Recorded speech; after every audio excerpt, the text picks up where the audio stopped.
이방인. 가만히 변호를 받았으면 살 수도 있었지만 스스로의 변론으로 사형을 받아낸 이야기. 1편 1부 시작합니다. 알제에 거주하는 젊은 사무원 메르소는 마렌고의 양로원으로부터 어머니의 죽음을 알리는 전보를 받고서 양로원으로 간다.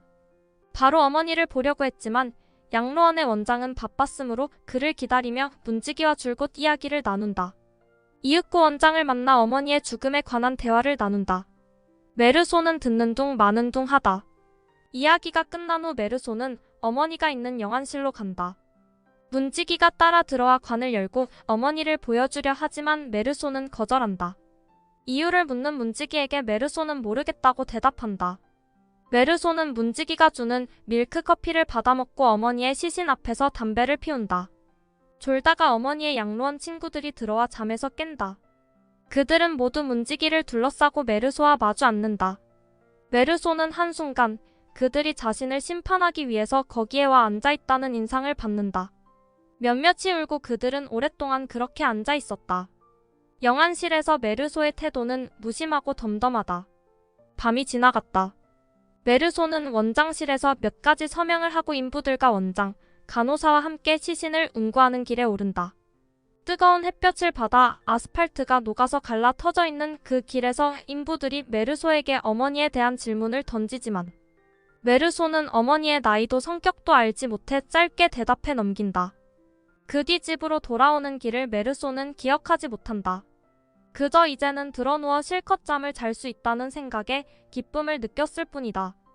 토요일 잠에서 깨어난 메르소는 전차를 타고 해수욕을 하러 가고 그곳에서 마리 카르도나를 만난다. 이전에 같은 사무실에서 일하던 타이피스트인데 당시 메르소는 그녀에게 마음이 있었다. 그들은 함께 해수욕을 즐긴 뒤 그날 저녁 영화관에서 만나기로 한다. 검은 넥타이를 맨 메르소를 보고 마리는 매우 놀라며 상을 당했느냐고 묻지만 메르소는 무심하게 어제의 일이라 답한다. 그녀가 흠칫 뒤로 물러섰으나 메르소는 아무런 나무람도 하지 않는다. 그것이 자신의 탓이 아니라 말하고 싶었으나 그런 소리를 사장에게 했다가 후회한 일을 기억하며 그만둔 것이다. 그런 말을 해봤자 무의미한 일이라고 메르소는 생각한다. 어차피 사람이란 조금은 잘못이 있기 마련이니까. 마리와 메르소는 함께 밤을 보냈다. 메르소가 눈을 떴을 땐 마리가 가버린 뒤였다.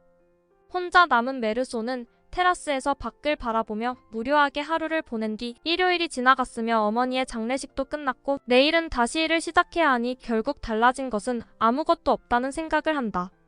월요일 어머니의 나이를 묻는 사장의 물음에 메르소는 틀리게 대답하지 않으려 한 예순쯤 되었다고 말한다. 메르소는 식당에 들려 식사를 마치고 집의 층계를 올라가다가 같은 층의 이웃에 사는 살라만이 영감을 마주친다. 영감은 8년 전부터 온몸이 반점과 딱지투성이인 늙은 개와 사는데 그 개는 영감의 아내가 죽고 난 뒤 외로움에 키우기 시작한 것이다. 메르소가 살라마노 영감과 인사를 나누고 있을 때 같은 층의 또 다른 이웃인 레몽이 등장한다. 동네에서는 그가 여자들을 등쳐먹고 산다고들 한다. 메르소는 그가 들려주는 이야기들이 재미있다고 생각하며 그와 말을 하지 않을 이유가 없으므로 자주 그와 이야기를 나눈다. 그날 저녁 레몽의 제안으로 그의 집에서 포도주를 마시게 된다. 레몽은 자신이 방세를 대주고 있는 여자가 자신을 속였다며 경고하는 내용의 편지를 보낼 계획인데 그 편지를 써달라고 부탁한다. 메르소는 쓰지 않을 이유도 레몽의 마음에 들지 않는 편지를 쓸 필요도 없다는 이유로 열심히 편지를 쓴다. 한 주가 흘러간다. 토요일에 마리와 해수욕을 한다. 레몽의 방에서 레몽이 여자를 폭행하는 사건이 일어난다. 증인이 되어달라는 레몽의 부탁을 들어주고 외출 후 돌아오는 길에 개를 잃어버린 살라만이 영감을 만난다. 메르소는 방에 들어와 벽 너머로 살라마노 영감이 우는 소리를 듣고 왜인지 엄마 생각을 한다. 레몽이 자신의 친구의 별장에서 오는 일요일을 보내자며 마리와 메르소를 초대한다. 레몽은 하루 종일 옛 정부의 오빠가 낀 아랍인들에게 미행을 당했다. 회사에서 사장이 메르소를 불러 파리에 설치할 출장소에 가서 근무할 의향이 있는지 묻는다. 얼마 동안의 여행도 가능할 것이며 파리에서 생활이 매우 즐거울 것이라 말하지만 메르소는 사람이란 결코 생활을 바꿀 수는 없는 노릇이고 어쨌든 어떤 생활이든지 다 그게 그거고 또 이곳에서의 내 생활에 조금도 불만을 느끼지 않는다며 거절한다. 저녁엔 마리가 찾아와 자신과 결혼할 마음이 있느냐고 묻지만 메르소는 그건 아무래도 상관없지만 마리가 원한다면 그래도 좋다고 대답한다. 자신을 사랑하느냐는 물음에는 그건 아무 의미도 없는 말이지만 아마 사랑하지는 않는 것 같다고 대답한다. 일요일에 메르소 마리 레몽은 별장으로 간다. 마리는 메르소더러 초상치르는 사람 같은 얼굴을 하고 있다고 놀린다. 별장으로 가는 길에 아랍인들에게 미행을 당한다.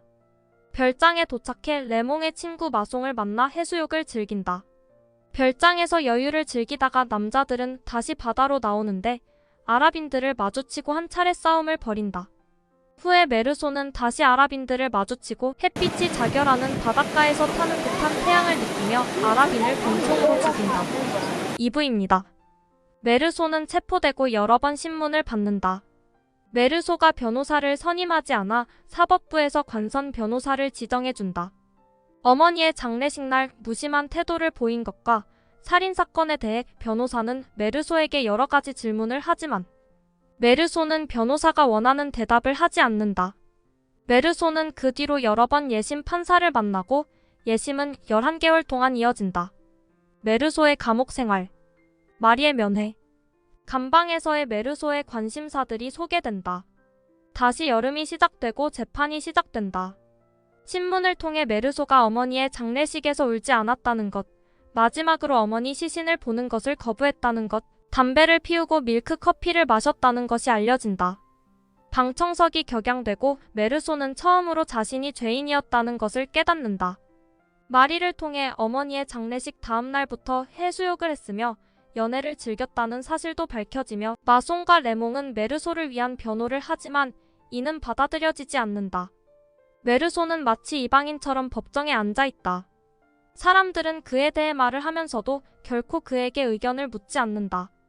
법정은 메르소가 어머니의 장례식에서 울지도 않았다는 이유로 그를 무심한 인물로 그리고 살인을 저지르고도 후회하는 태도를 보이지 않는다는 이유로 도덕적 원칙이 결여된 인물이라고 해석한다. 그러면서도 자신이 하고 있는 행동이 어떤 것인지를 잘 알고 있는 똑똑한 인물이라고 판단한다. 검사의 눈에는 메르소가 범죄를 사전에 계획했다는 것이다. 검사는 메르소의 냉담함을 고발하면서 여러 사실들을 추적한다. 살인죄 계획적 정상 참작 등의 말들이 들린다. 메르소에게 사형이 선고된다. 메르소는 형무소 부속 사제의 면회를 계속 거절하다가 결국 사제와의 면회를 하게 된다. 삶과 죽음, 죄에 대해서 이야기하다가 메르소는 갑자기 무언가에 사로잡힌 듯 사제에게 목이 터지도록 고함친다. 욕하고 폭력을 휘두른다. 처음으로 자신의 가슴 속에 묻어두었던 생각을 폭발시킨 것이다. 이후 메르소는 자신의 사형 집행을 받아들인다. 그가 나가버린 뒤에 나는 평정을 되찾았다. 나는 기진맥진해서 침상에 몸을 던졌다. 그러고는 잠이 들었던 모양이다. 왜냐하면 눈을 뜨자 얼굴 위에 별이 보였으니 말이다. 들판의 소리들이 나에게까지 올라오고 있었다. 밤 냄새, 흙 냄새, 소금 냄새가 관자놀이를 시원하게 해주었다. 잠든 그 여름의 그 희한한 평화가 밀물처럼 내 속으로 흘러들었다. 그때 밤에 저 끝에서 백고동 소리가 크게 울렸다. 그것은 이제 나와는 영원히 관계가 없어진 한 세계로의 출발을 알리고 있었다. 참으로 오래간만에 처음으로 나는 엄마를 생각했다. 엄마가 왜 한 생애가 다 끝나갈 때 약혼자를 만들어 가졌는지, 왜 다시 시작해보는 노름을 했는지 나는 이해할 수 있을 것 같았다. 거기 묻 생명들이 꺼져가는 그 양로원 근처 거기에서도 저녁은 서글픈 휴식 시간 같았었다. 그토록 죽음이 가까운 시간 엄마는 거기서 해방감을 느꼈고 모든 것을 다시 살아볼 마음이 내켰을 것임이 틀림없다. 아무도 엄마의 죽음을 슬퍼할 권리는 없는 것이다. 그리고 나도 또한 모든 것을 다시 살아볼 수 있을 것 같은 생각이 들었다. 마치 그 커다란 분노가 나의 고뇌를 씻어주고 희망을 가시게 해주었다는 듯 신호들과 별들이 가득한 그 밤을 앞에 두고 나는 처음으로 세계의 정다운 무관심에 마음을 열고 있었던 것이다. 세계가 그렇게도 나와 닮아서 마침내는 형제 같다는 것을 깨달으면서 나는 전에도 행복했고 지금도 행복하다는 것을 느꼈다. 모든 것이 완성되도록 내가 덜 외롭게 느껴지도록 나에게 남은 소원은 다만 내가 사형 집행을 받는 날 많은 구경꾼들이 와서 증오의 함성으로 나를 맞아주었으면 하는 것뿐이었다. 여기까지 까미의 이방인 작품 속 내용이었습니다. 2편에서 이방인의 해석편을 올려보겠습니다. 구독과 좋아요는 다음 영상을 만드는 큰 에너지가 됩니다.